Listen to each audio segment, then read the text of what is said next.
Akshaya. I love the joy with which you say great evening, great morning. I mean, I really feel it when you say it. Thank you so much. All set, yeah? Is it audible and visible? Every single thing is fine? Can you hear me? There was a little bit of an echo Yes. earlier. Okay, cool. Okay, fine, perfect. So there we go. Great evening, everyone. Welcome to the 53rd episode of Beautiful Minds with me, Kirthi. It's a live chat show with unsung heroines around the world. And today, on the first anniversary of Beautiful Minds, I have got a very special unsung heroine there. Not pretty sure whether she's an unsung, but for me, she was unsung when I went through her profile. I met Akshaya, who is a Montessori guide. She is a microblogger and a proud mother of two wonderful daughters. This was a post which I have seen in one of my friends' stories, and something which struck me there was a name of this particular person's profile. Like, and do you know? No, what is it? And how do you do? It's and how do you do? Because I feel like for the first 3 years of my daughter's life, I just kept singing that Tommy Thumb song. So I picked it up from there. All right. So officially, welcome to the 53rd episode, Akshaya. It's a pleasure to have you here, especially on the special day for me and all the people out there, beautiful minds. So welcome out there. Thank you. And congratulations again. I find it amazing that you've done this week after week after week. I know it's a lot of hard work. Thank you so much, Akshaya. And I was actually going to say very proudly that now this person also has gone live for the first time, but just before today, I saw your love, but it's all perfectly fine, yeah, because I think that the live chat show is something which you have been, maybe you might have not done till now, though the other one which you've done was very official, some very serious discussions happening. So here we are just going to talk about who is Akshaya, and I'm sure that most of my audience might be wondering that why is the conversation purely going on English, just because she is not a Malayali. So again, I have to excuse my audience, a regular audience, those who find interesting people talking in Malayalam. But this time you have to actually go ahead with this particular language mode because there is something very interesting which is going on. And I'm sure that you would have definitely found that in my post that this is Akshaya. She's going to talk about adoption, which is so important. But I am not going to bring out some melodramatic things, or Akshaya is not going to come up with anything like a very emotional part. She's going to talk about something really practical, which she has done in her life. And moving on to you, Akshaya, let's talk about you. Where are you actually from and what is going on? So I'm originally from Chennai, but my parents, one grew up in Bangalore, one grew up in Calcutta. We spent some time in Bombay growing up. I live in Hyderabad now. So I feel like I've been, all over the place, and I understand Malayalam. So if you want to say something in Malayalam, as long as you say it slowly, maybe I'll respond in English. But Oh, seriously. it's Oh, a let's listen to it's a Malayalam. mix. I didn't know that, yeah, because I think when we have spoken, we have only spoken English, and when your name come up and when I went through your profile, I thought that you are not a person who would understand Malayalam. You want to try something in Malayalam? Let my audience also know that, wow, there is a guest. I didn't bring someone who's not a Malayali at all. You want to No, say I, something in I don't Malayalam? speak Malayalam at all, but because I have many friends who are Malayalis, just overhearing their conversations with families over the years, I've picked up a few words here and there. Ah, okay. Now, do you know how do you wish, on this anniversary, like some sentences to wish me or wish beautiful minds? I don't, but if you say it, I can repeat it after you. Um, ഒന്നാം വാർഷിക ആശംസകൾ. That's something like it. When you ask Onnam, me, yeah, Onnam വാർഷിക Varshika ആശംസകൾ. Ashamsakam. Okay. I think that the people might be wondering, like, am I a Malayali? Because when we say some wishes, it's not like Adipoli, you are rocking like 1 year you've completed and things like that goes in Malayalam. But some very typical Malayalam part comes out, people actually rethink about it. Do you want to say that in Tamil? I think that would be much more easy for you. Varthakal, right? Vartakal, that's right. Yeah, so I know Tamil also. Anyways, coming back, Akshay, it's nice. Yeah, you said that I can probably go in Malayalam, but let's make yourself more comfortable with what we can probably discuss about. Okay, so Akshay, right now you're in Hyderabad, and something which struck me about when we had a conversation was you said I am a microblogger or I am blogging not because I only love to write, but I wanted to create some memories for my daughters, because when they grow up and when they actually go back and read what they have done, they'll find it so interesting. So how did that thought come up actually? Right. So it actually came from watching my mother, who does Mm-hmm. everything, who did everything so perfectly and so seemingly effortlessly that, it was only really as an adult when we were talking about should we have a second child, should we not have a second child, that, she was forthright in saying it was incredibly hard having a second child. I mean, obviously, you don't regret it. You don't regret the child once you have them, but it was much harder than she made it seem. And that made me realize Mm-hmm. that, when she was talking about it 20 years later, it's quite likely that she may have forgotten parts of it. And I just wanted to Right. give my daughters, if they choose to be mothers, a realistic sense of what motherhood looked like, of the highs and the lows and all of that. And so people tell me that my account is honest, but I think that's basically because I really need them to know the truth. Like, this isn't a curated feed sort of for anyone who's reading. It's more of a journal that I'm hoping they'll read someday and feel like they're not doing as terrible a job as they think they are.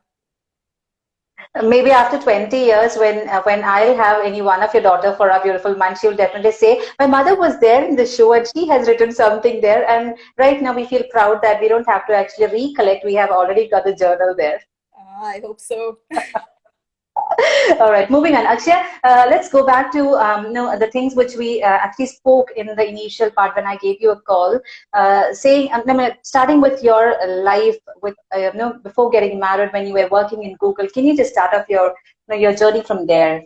Sure, yeah. So actually, I feel like it starts a little bit before that as well, because growing up, I was a bit of a tomboy, and I honestly was a big snob, and I wasn't sure I'd ever find anyone I could commit to for the rest of my life, right? So a life Uh-huh. partner was not necessarily on the cards for me, but I always knew that I wanted a child. And so I remember I was probably about 12 or 13 when I first researched adoption, because I was like, this is going to happen for sure. And so when I met he was my boss then, but when I met my manager and we were generally talking about our plans for life and, stuff like that, this came up as one of those things that I wanted to do. And for Mhm. him, like, he wasn't sure he wanted children at all, ever, because he wasn't sure if he could expand his life and let a child into his life. But he did say that, Mhm. given the dwindling resources on the planet, given the kind of situation that we find ourselves in, he felt like if he was going to have a child, then adoption would probably be the route that he'd take. And so Right. it was one of those things that, we had at the back of our mind. And when we decided to have children, we figured, let's, I don't think either of us are organized enough to like try hard for a child, but we were like, okay, let's give it a 1 year cutoff. And if a biological child doesn't happen, let's just move on to adoption. Otherwise, we'll go ahead and adopt as the second child. So that was Mhm. the plan. Okay. And I'm sure that when you actually had a thought about adoption and things like that, you would have definitely got people around you telling that, are you kidding? Do you really want to have an adoption? And why do you want to do an adoption when you are healthy and you can probably take care of every single thing? What was that situation like? What was that time when you had to listen to all these things? Right. Honestly, before we told anyone about it, we made it a point to meet up with other adoptive parents in the city. Hyderabad, fortunately, has Mhm. a very robust community. And, there are Mhm. parents who've adopted their first child or adopted their second child, or are single parents who've adopted, there are some people there whose children are all grown up now and they adopted them as infants. So it really does Mhm. give a holistic sense of what are all the things that can go, that you may need to keep an eye on, the kind of things that families may say, the kind of Mhm. commentary that children may face on the playground or Yeah. life in general. And so I think that really helped bolster our confidence as well, because then when we were Mhm. talking to our parents, and we only told our parents before we applied, we didn't really tell anyone else, but when we spoke to them, we could realistically say that we have spoken to people about it and that this is Mhm. an informed choice. It's not, one of those idealistic things that we're getting into with no idea of what's going on. That said, I Mhm. think it's always going to be a bit of a, you're always going to have a bit of fear when you're entering something that you don't know about fully. And I think in that sense, that's why we waited as well to tell other people, because once you actually have a specific child in mind, once you know what that specific child situation is, it becomes that Mm-hmm. much easier to reassure people. Because if you get into the what ifs, I mean, there are hazard what ifs about everything in life. So that's just a Right. discussion that, there's no good ending there. Another thing which actually, no, I loved what you told me is that we as parents, we are not trying to do a charity. We're just being very practical. We are not like we are going to adopt a baby and we're going to be a very very soul, pure soul. Those who have adopted, no, no, no. You said that we were very practical. We were very keen that we'll not have or we'll not adopt a baby who is having any other challenges. We want some health, want a healthy baby so that we can take care of that. Would you like to just share that part also with us? Yeah. I feel like it's important to know your limits when you get into adoption, because half the time, when you think of it, you end up thinking of yourself as kind of a savior and as kind of doing good for others. And I think that's especially the case when you start telling people, because invariably they tell you what a noble thing you're doing. And it's a huge burden to place on a child, because the child coming home, is not there to satisfy anyone's charity instinct.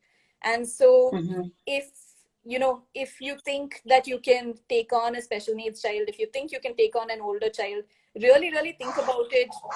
Do therapy, do your research, see if it's meant for you.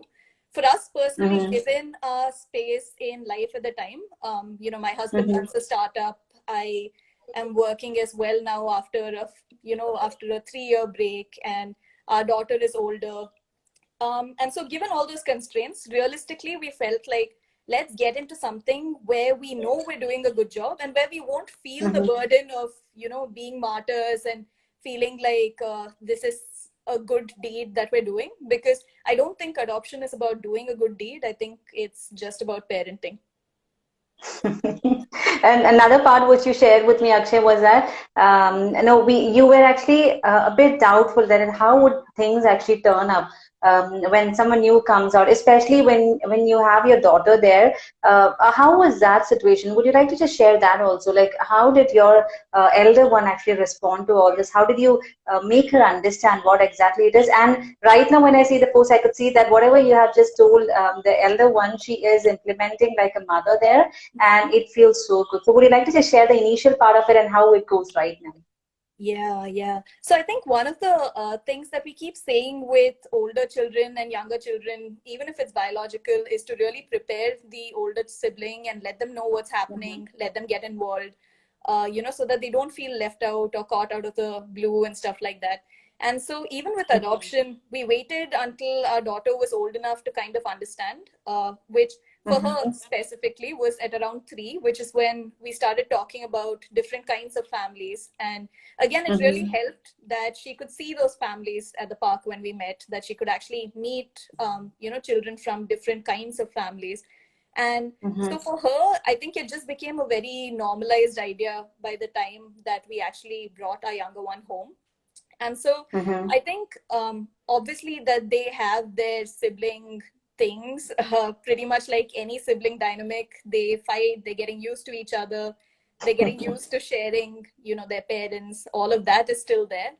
And honestly, I think that nothing could have really prepared her for how difficult those first few months were going to be, because I don't think Mm-hmm. even we were prepared for it, despite all our talking and despite everything. I think sometimes you just have to live through it and learn from it, I Right. guess. So, And one more thing which I would like to add up, which you have shared with me, is that though people around you, especially both of your parents, were not much happy with the decision which you have taken, but finally nowadays they find some or the other reason to come down and to play with the younger one, and they find it like there is nothing new which is going on. It's like a very normal family which is running out there. Now, how do you right. feel in that case now? Like, how do they respond? Or I'm sure that there would be some time where there are some discussions like you where you people were right and we are extremely sorry that we couldn't understand first when you said about that. Does that happen now? Yeah, no parent ever says that. But no, I think their objection was basically to having a second child. It wasn't necessarily with adoption per se. Although obviously Right. they come from conventional backgrounds. They're Exactly. used to certain things. And so they did Mm-hmm. have a lot of questions about, have you really thought this through? How much medical information can you really get? I think in India, you also Mm-hmm. have this whole thing of, do you know where the child is from? Do you know what their family Mm-hmm. background may have been like? Mm-hmm. And so I think as parents, it's important to draw that line and say, you're not going to know, you're never going to know, and you have to be okay with that. You can know medical history to some extent because of DNA testing and stuff like that. But you never, Mm-hmm. I mean, you're just going to have to accept that the child's background is whatever your background is and move from there. Mm-hmm. And like I said, once they actually met her, I think all those questions sort of went out the window because she is one, and I think very few people can resist a 1-year old. So they're no exception to that. No, I can purely understand that because to the audience, I would love to share this point, no, this moment when I actually called up Akshaya to speak about the show and to invite her for this. I met the younger one who was already there, half slept, but when she saw the video, she was like, okay, now who is this new person and things like that. But she's wonderful, a wonderful small little baby out there. Another one which I would like to share is I could relate it when I saw your recent post in which the elder one is actually learning the alphabets and the younger one is actually kissing the elder one to stop learning, which my younger one does the same here with my son as well. So all this actually finds, sounds and looks really happy part of it, Akshay. And I think the one of the most important thing which I loved about you both is that being practical, not being no, not on the other side of what you said, like a noble kind of thing. You were very practical about that, and I believe that it's so good that your dream, which you have actually you had in your age of 12 to 14. I'm not sure how many of us can actually connect it, like in an age of 12 to 14, does people think about adoption? But maybe. I don't know how this happened, but right now when I see you here, you have done your dream, which you had it in your age of 12. I think that was some very serious decision which you have taken at that age, and maybe that you were much matured at that time itself. I don't know. At my age of 12, did I actually think about a baby?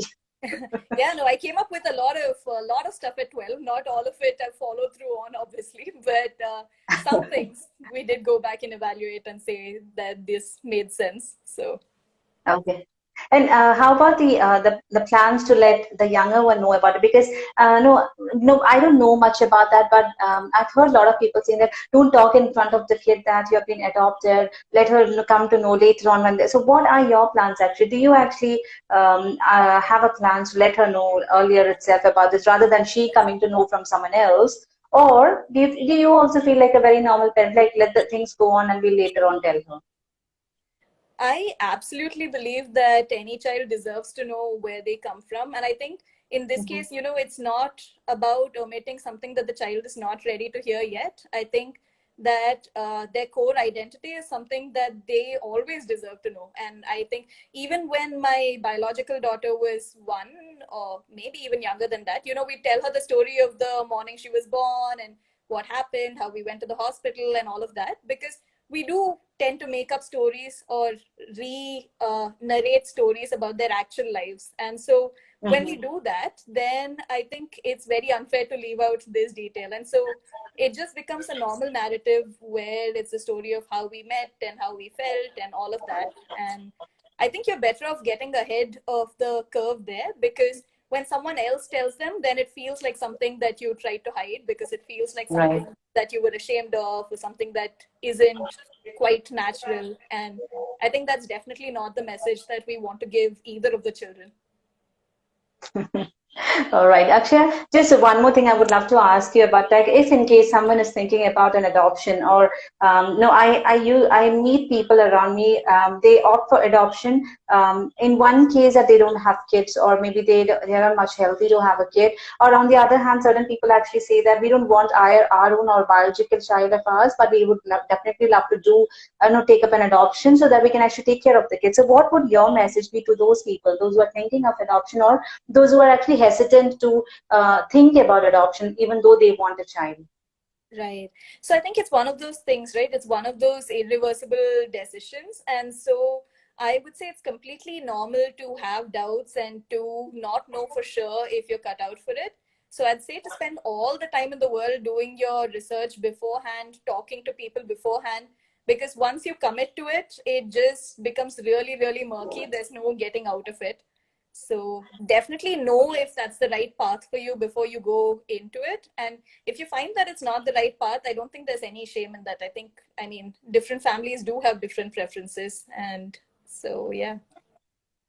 The best message you have said is that before you jump into anything, please ensure you do your own researches. Don't just simply, soon after the episode, don't think that, okay, from today I've decided I'm going to adopt a baby. No, do your researches and please ensure that you're ready for that. Only from that, why did this Montessori teacher come up? Like, how did that come up? Like you were working in Google, from the Google to the Montessori. Right. So the Montessori thing's a long story that I don't usually get into, but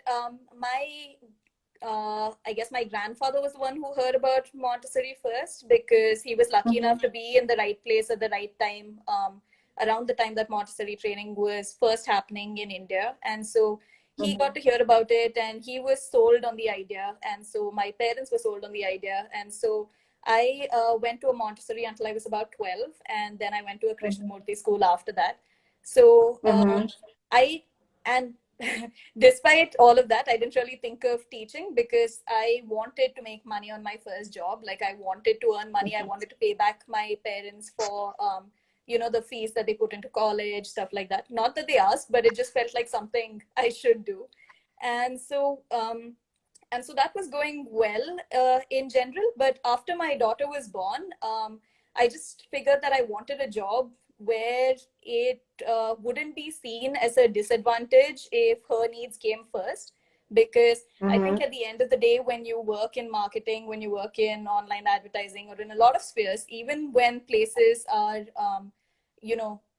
pretty friendly to mothers and things like that, I think that for me personally, I would feel a little guilty about taking advantage of it. So I felt like a school was a good place for me to be because that was a place that would leverage my skills while also acknowledging how important she was and how important her needs were. So that's when I went and got trained and I joined her school. So I guess with COVID and the second one and all that, I'm not sure what the scene is, but I guess we'll have to wait and see how it plays out because right now there's just so much up in the air with everything. Right. Beautiful. Akshay, nothing much to say. Yeah, it's really wonderful knowing you and meeting you up. Though we couldn't actually meet in our earlier conversation in the video call, just a glance we had. But I think right now when I speak to you today on this episode, I don't find there's a stranger on my other side. I just find one of my friend talking about adoption and making others to rethink that there are a lot of things we can do and you don't have to actually get hesitated or feel shameful about adoption or things like that. Just be more practical and do your researches and just go ahead with that. So Akshay, before we wind up a session and say a bye to everyone, it's a very normal routine question which I ask my all guests, though they come up with a lot of messages in their conversation, knowingly or unknowingly, but something which I would really love you to pass on that, what would be your message to the audience out? I guess just, I am honestly inspired by you and the space that you have here, where you acknowledge people, where you celebrate people, where it's not a question of what's in it for me. So I think that really is something that I wish we had more of in the world, where people don't think, okay, why should I put time into, researching, into meeting people, into sharing people? What do I get out of it? And so I think it's been pretty amazing to know that there are people out there who do things without expecting anything in return. Thank you so much. I don't know, is that a message or were you actually praising me? And the people and the audience are there, I didn't actually pay her anything to tell this, okay? To be very honest, this was something which was unexpected, but I feel happy on this day when someone is actually saying that now this is something which is my message towards it. Akshayam, on a formal note, I would say thank you to you, but as I have already told and I have also informed my audience out there that on this particular day when we are celebrating a first anniversary of Beautiful Minds, I had a thought to actually come up with something new where we can actually have another platform for or some new project out there where we can actually work on it. And that's how we have a plan which I've shared with you, which is budding talent. So to the audience out there today, as it is a live show and where we are having a wonderful guest with us, I would actually request Akshaya to announce the new initiative which we are going to start under the handle of Evoke Beyond the Limits. Akshaya, I don't know how should I actually say that. Yeah, can you inform me? I kindly invite Akshaya to officially.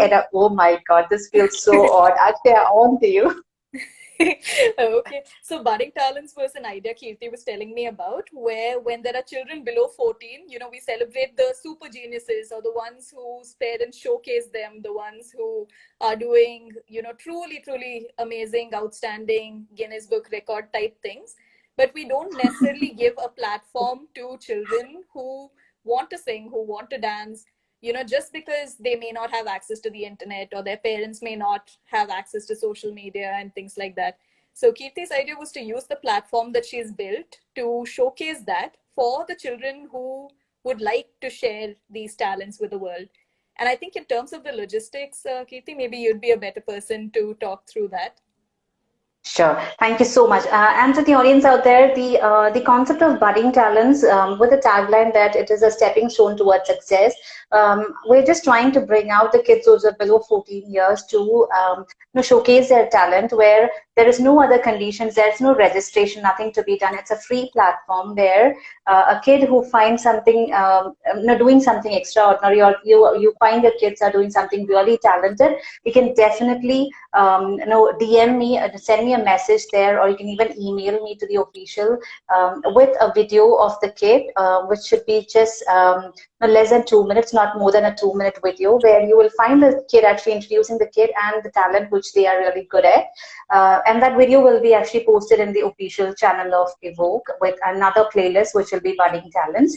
And along with a photograph of the kid, so that we can actually share a poster in the social media to get the people know and find out that wow, that's great. And relating to that, I would also like to share how did this thought actually come to me. By profession, I'm a trainer, and recently I had a chance to meet two wonderful kids. They are twins, and you will find their talent tomorrow when I post it in the channel. I had a conversation with them, and they were unknown talent, and they had the same problem like that. Their parents were not much active in social media, so they wanted actually someone to tell them that they are doing great and people to know what they are doing. You may not find it like an extraordinary, but I find it so good that these people need to come out. So that's how the budding talents came up as an idea. When I started sharing this with few of my very close friends, they said that wow, it's wonderful, and I'm sure that there will be a lot of people coming out. So when I started Beautiful Minds, I had the same question from people around me that what is the benefit out of it? There's nothing. Would you get guests for every week? Not sure. We'll try. Same way as the budding talents also. What do you get out of? Nothing much. A free platform for the kids. Would I get kids around me? Definitely. We'll definitely find it out. You go ahead and you'll find out. And I'm sure my audience would definitely help me out with that. So this is a basic concept of budding talents. And on this special day, it feels really happy to announce that. So every Sunday you will have a video which will be posted in the official channel, in the YouTube channel, and I'll be sharing the link in the Instagram handle so that you can probably go ahead and check. You can comment. Those comments will be actually shared with the kids, those who doesn't have an access to internet, so that it becomes an inspiration for them to go forward and understand that yeah, we have got something to be done. So I'd love to just share one more thing about it, that it's not a platform where it is for the kids of a hi-fi kind of thing. To be very honest, I'm trying to bring out every single person who doesn't have an access, or people cannot actually afford to exhibit their talent on a platform. Now this is there. This is open 24/7. It's open. But yes, I would definitely let everyone know one more thing, that it's not that every single person will be considered into the budding talent part, there will be a basic screening. But when I say the basic screening, it's like I would love to share this particular experience of mine. Yesterday, I was just talking to a friend of mine about her daughter, who would definitely be a part of the budding talents in the upcoming episode. All of a sudden, the younger one came up and she said, "I am also talented. I can also dance." So my friend was actually confused. "Oh, really? Can you dance?" And she played a song, and the kid was actually jumping around and said, "Mama, take my video and send it to him. I'm also budding talent." So in that cases, I will not take it personally. I'll definitely go ahead and will try to bring out only the talents there. So in that case, please bear with me. Don't take it so personal. But yes, if you have people around you with kids, those who are really talented, please let me know. Drop a message. We'll definitely get in contact with them and we'll just run it off. So with that note, Akshaya, thank you once again for being a part of the show, for the wonderful journey that you've shared of yours. I'm sure that it would definitely be an inspiration for a lot of people around. At least for me, it was wonderful. So if at all I have someone who is actually thinking of it, I can definitely share the story with them that do your researches, do your homeworks, and then decide on something. One, and second, you're a wonderful human, a very practical person and a very transparent person without any flashy kind of thing, which I think is the most simple thing I love about you. And I love your attitude. And yeah, let's do it. Yeah, no, nothing to worry at all. We just do it up. So it's again, thank you so much. It was an honor to have you here on this Thank you. special day with me. Thank you for having me. It's really, really sweet that you called me on your anniversary as well. So thank you for that. All right. Thank you so much, audience out there. For more details about budding talents, you will find it in the Instagram page. You can just drop a message and we'll talk about that. But with that note, on this special day, I would love to thank all the audience out there, those who have joined, those who couldn't join here, that's perfectly fine, but be there with beautiful minds, as I always say. You've been there from the beginning of the first show till now, and we're completing our 53rd episode. So keep supporting, and on this time or this pandemic situation, we just have few things to say. Keep smiling, stay safe at home, and keep supporting us. Next weekend, you will have another wonderful woman with me to share her own story. Until and unless, it is a quick bye and a good night from both of us. Akshaya, thank you once again. Thank you. Bye-bye. Bye.